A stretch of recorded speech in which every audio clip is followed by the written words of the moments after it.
घना जंगल, चारों तरफ खामोशी, ना कोई सीसीटीवी कैमरा और ना ही कोई सेफ सिटी का कैमरा मौजूद। लाहौर में ज्यादातर मुबैना पुलिस मुकाबले किस जगह पर होते हैं? पॉइंट तलाश कर लिया गया। इस वक्त कोनो न्यूज के chief crime reporter Waseem Sabir घने जंगल में मौजूद हैं। आइए की जानिब चलते हैं, तमाम तर हकीकत जानते हैं। जी वसीम साबिर, तफसीलन आगाह कीजिए। जी बिल्कुल, मैं इस वक्त शादबाग के इलाका में मौजूद हूँ जहां पर एक बड़ा घना जंगल है और इस जंगल के अंदर न जाने कितने माओ के लाल जो है वो मुबैना पुलिस मुकाबले में हलाक हो चुके हैं। ऐसी ही जगह मुंतखब की जाती है ऑर्गेनाइज क्राइम यूनिट की जानिब से, जहां ना कोई आता हो ना कोई जाता हो और ना ही कोई यहाँ पर कैमरा हो।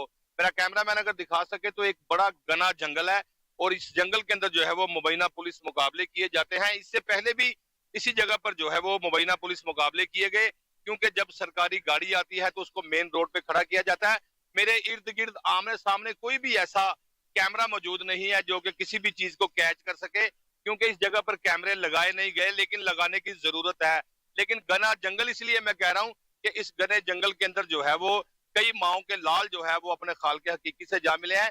ऑर्गेनाइज क्राइम यूनिट समेत दीगर जो है वो एजेंसीज की जानिब से यहाँ पर मुबैना पुलिस मुकाबले किए गए हैं। पुलिस मुकाबलों के दौरान बड़े बड़े डाकू जो है वो मुकाबले में पार किए गए हैं और ये वही घना जंगल है जहां पर रात को जो है वो बाकायदा डाकू भी पनाह लेते हैं।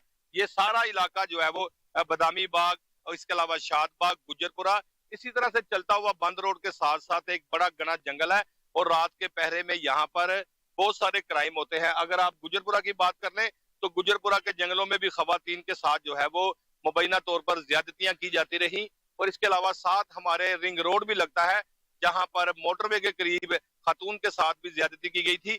लेकिन इस घने जंगल को मैं बिल्कुल नहीं जुटलाऊंगा, क्योंकि ये घना जंगल है, ये वो झाड़ियां हैं, ये वो प्लाट है और यही वो जगह है जहां पर जो है वो पुलिस की जानिब से मुबैना पुलिस मुकाबले किए गए और जो जिंदा जागता बच्चों को घरों से ऑर्गेनाइज क्राइम यूनिट समेत दीगर थानों की पुलिस ने गिरफ्तार किया था और मुर्दा हालत में वालिदैन को जो है वो वापिस लौटाया गया। जिस तरह से बात की जाए एहसन शाह की, तो एहसन शाह के हवाले से भी साथ करीब एक कब्रिस्तान है जहां पर पुलिस का कहना था कि इसका भाई और इसके दीगर दोस्त आए और आके अपने ही साथी को फायरिंग करके कत्ल करके चले गए।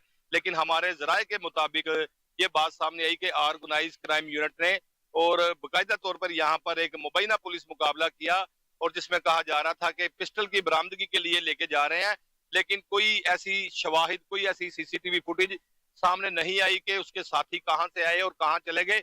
मजीद जो है वो कब्रिस्तान जो है वो यहाँ पर करीब है, कब्रिस्तान की जानिब भी चलेंगे। लेकिन मैं आपको फिर एक बार बता दूं कि ये वो घना जंगल है जहां पर मुबैना तौर पर बेतहाशा पुलिस मुकाबले किए गए हैं।